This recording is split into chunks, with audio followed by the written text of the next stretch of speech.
Hey, Billy Big Bullocks. Billy Freckled Bullocks, correction. Thought I'd share a couple of Napoleon facts. A little smiley face. One, did you know that Napoleon was the average height for a European those days? No, I didn't. That's fucking great to know. So he wasn't really short, so it had nothing to do with any of that. So evidently everybody else got taller, then over the years thought that he was a shorter guy. 7 wars were declared on Napoleon, not so much a warmonger. Yeah, but you got to think, if 7 people declare war on you, at some point it's like, what am I doing? Right? Anyway, a large chunk of current/existing European laws were created during Napoleon's administration. 4, it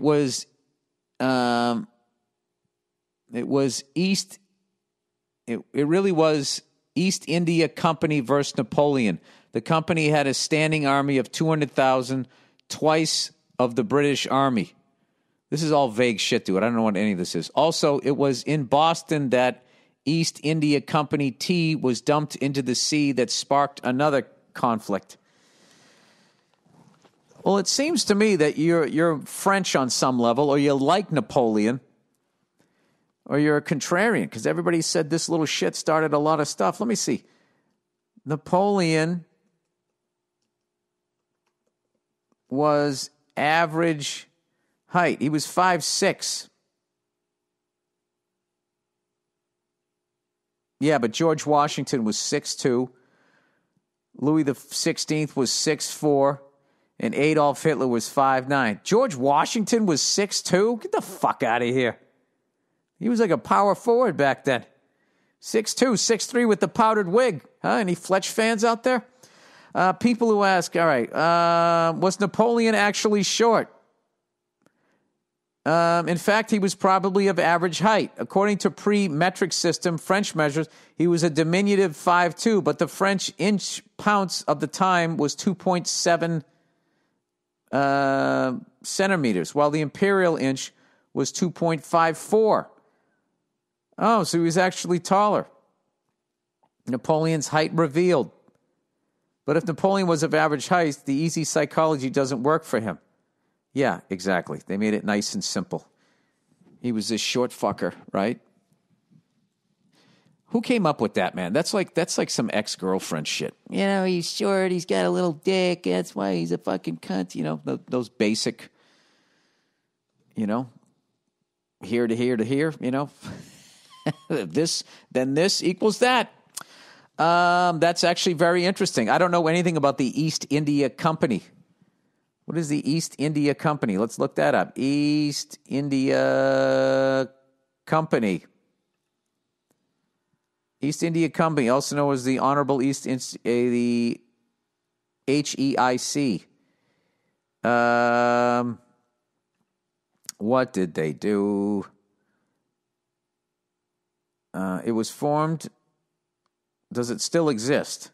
Yes, it does. Founded in 1600. Oh, defunct 1874. My fault. I read that wrong. Wow, what a run, huh? 274 years. Crushing it. What ended it?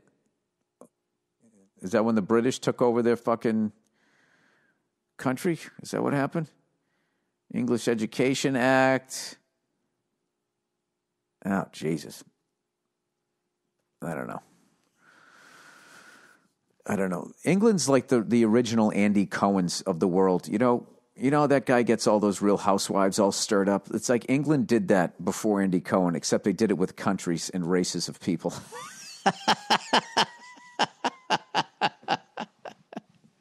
All Andy Cohen's doing is just getting a couple of fucking housewives to, you know, he gets their blood up a little bit. That's my favorite fucking thing to watch. Now, Karen, when... I can't say Karen anymore because that actually means something else. Susan, when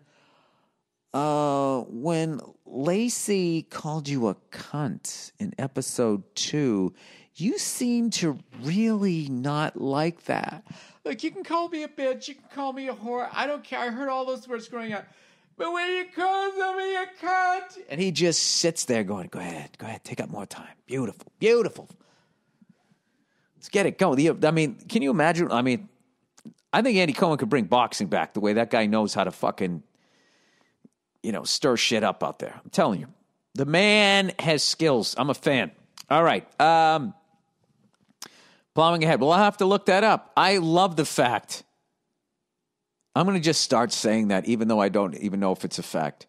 He has a Napoleon complex. Actually, Napoleon, they've now found out, was average height, so you need a new reference. Just to fucking piss somebody off.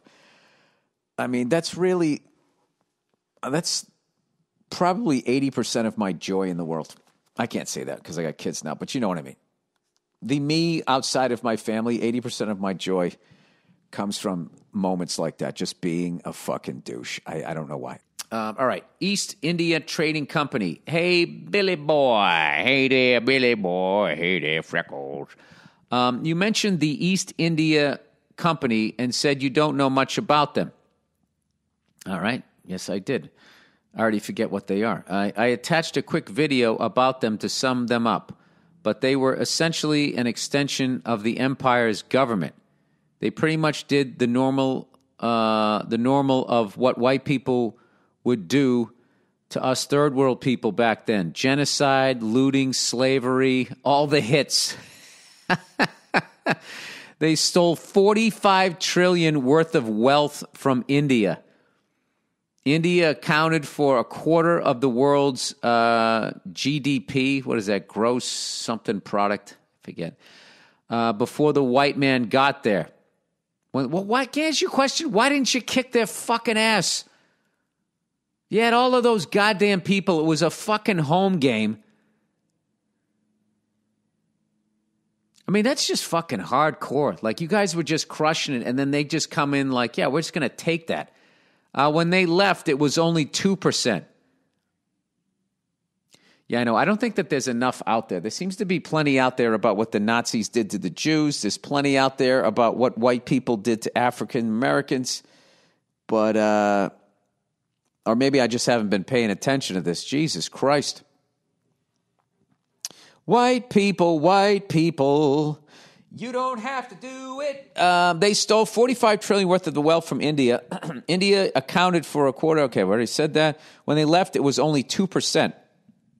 To put the $45 trillion into context, the GDP of America is $20 trillion. They stole more than double what the entire American economy generates an entire year from my people. Good thing Gandhi sent their cracker asses home. Then about 60 years later, you just imported all of us because apparently you guys suck at being doctors and tech things. Oh, look at you talking shit. Look at you talking. Last I checked, you guys don't have polio because of us. You know, I was on board. I get it. You got to talk a little bit of shit. Listen, this is the deal. There's smart people and there's evil people. There's geniuses and there's fucking dopes everywhere. That's why racism is so stupid. So the bottom line is as bad as those English guys were, those people exist in your country of India too. All right? I've been over there with your T-shirts, real men don't rape. Stop acting like you guys are a bunch of saints over there. I'm not saying you're bad people. I'm just saying, like every country, you got your good and the bad. You know, they got this thing now, where they point that thing at your forehead to see if you have a temperature. They got to do that with, like, human beings, to see if you're a psycho or not. But the problem is that psychos run the corporations. So then what they would do is they would just use that shit to take out nice people. Like, I was talking to a buddy of mine one time, and I was talking about power, how psychos are attracted to power, and nice people, they're not attracted to it. So what ends up happening is nice people end up working for, like, psychos. And then psychos stay in power by killing loud, nice people. That's basically it. So even if you came up with that invention, the way that they have all of science under their corporate umbrellas, they would make sure that they passed the test. So I don't know. And no, we do not suck at being doctors any more than you guys suck at whatever white people have said you guys suck at. Everybody is, offers something, and everybody has people in their society that need to be removed.